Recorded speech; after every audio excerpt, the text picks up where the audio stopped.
इस वक्त की सबसे बड़ी खबर आ रही है दिल्ली से, जहां पर आज चुनाव आयोग दोपहर 3:30 बजे प्रेस कॉन्फ्रेंस करके 5 राज्यों की चुनाव की तारीखों का ऐलान कर सकता है। बता दें कि उत्तर प्रदेश, गोवा, मणिपुर, पंजाब और उत्तराखंड के 5 राज्यों की विधानसभा के अब चुनाव होने हैं, जिसको लेकर आज चुनाव आयोग अति महत्वपूर्ण प्रेस कॉन्फ्रेंस करने वाला है। आज ये प्रेस कॉन्फ्रेंस दोपहर 3:30 बजे होगी, जिसमें चुनाव आयोग ये बताएगा, ये निश्चित करेगा कि उत्तराखंड, उत्तर प्रदेश, गोवा, मणिपुर और पंजाब जो 5 राज्यों के विधानसभा चुनाव हैं वो कितने चरणों में होंगे, किस तारीख से मतदान होगा और किस तारीख को सभी जो मतगणना होगी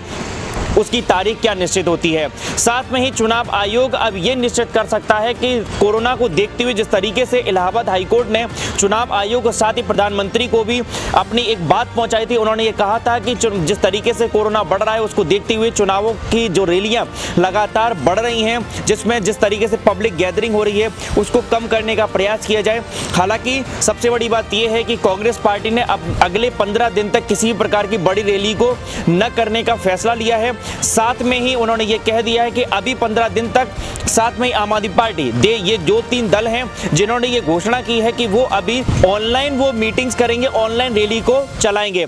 ठीक इसी बात को लेकर आज बीजेपी और अन्य तमाम दल हैं वो भी इस बात पर सोच रहे हैं कि क्या वो भी इस फैसले को लेकर आए। तो बड़ी खबर आ रही है चुनाव आयोग से, जो आज दोपहर 3:30 बजे प्रेस कॉन्फ्रेंस करके 5 राज्यों की चुनाव की तारीखों का ऐलान कर सकता है। साथ ही चुनाव की तारीखों के ऐलान के तुरंत बाद आज से ही कोड ऑफ कंडक्ट मतलब कि आचार संहिता भी इन 5 राज्यों में लग जाएगी। ये जो 5 राज्य हैं इनमें 2 से 3 महीने के अंदर अंदर इनकी विधानसभाओं का कार्यकाल खत्म हो रहा है, जिसको लेकर सभी चुनाव की जो चुनावी दल हैं वो अपनी अपनी कमर कस चुके हैं, तमाम रणनीतियां तैयार हो चुकी हैं। साथ में ही कल उत्तराखंड में तो आम आदमी पार्टी ने अपने बहुत सारे प्रत्याशियों की एक सूची जारी कर दी, प्रत्याशियों की घोषणा कर दी है। तो आज जैसे ही प्रेस कॉन्फ्रेंस होगी चुनाव आयोग निश्चित कर देगा कि चुनावों की तारीखों का ऐलान क्या होता है, कितने चरणों में चुनाव होंगे। उसके बाद से ही कोड ऑफ कंडक्ट लग जाने के बाद चुनावी सरगर्मी तेज हो जाएगी। शुक्रवार को ही चुनाव आयोग ने एक बहुत बड़ा फैसला भी लिया। चुनाव आयोग ने यह फैसला लेते हुए कहा, विधानसभा चुनाव के दौरान 28 लाख रुपए खर्च जो सीमा तय की गई थी चुनाव आयोग के द्वारा,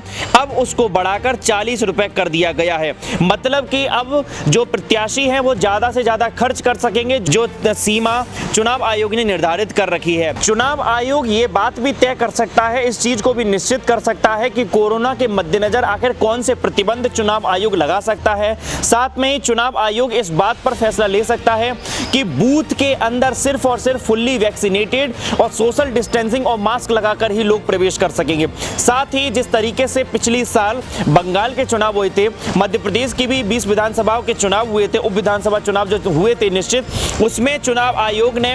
जब मतदान कर्मी थे उनके हाथों में ग्लव्स पहनवाकर, मास्क लगवाकर, सैनिटाइजर का पूर्ण रूप से प्रयोग करने के बाद ही चुनाव संपन्न करवाए थे। ठीक उसी प्रकार के प्रतिबंध और ठीक उसी प्रकार के कोरोना नियमों का उपयोग करते हुए चुनाव आयोग ऐलान कर सकता है कि इन 5 राज्यों के चुनाव, जो कि कोरोना की जब तीसरी लहर की सुगबुगाहट पूरे देश भर में सुनाई दे रही है और लगातार वैज्ञानिक कह रहे हैं कि तीसरी लहर आने वाली है, क्योंकि दूसरी लहर में पूरे देश के हालात बहुत ज़्यादा खराब हो चुके थे, खास तौर पे उत्तर प्रदेश में। तो आगे ऐसा किसी भी प्रकार की लहर के कारण जनता परेशान ना हो, ज़्यादा से ज़्यादा मौतें ना हो, इन सभी की रोकथाम के लिए चुनाव आयोग ये बड़ा फैसला भी ले सकता है कि आखिर चुनावी रैलियों में पब्लिक गैदरिंग कितनी हो सकती है, सैनिटाइजर और मास्क और उचित दूरी का जो पालन है वो किस तरीके से करना है, और अगर कोई नहीं करता है तो उसके ऊपर वो किस तरीके से प्रतिबंध लगाएंगे। साथ में ही चुनाव आयोग अपनी कैसी कार्रवाई करता है। ज्यादा जानकारी के लिए लगातार देखते रहें द लोकनीति।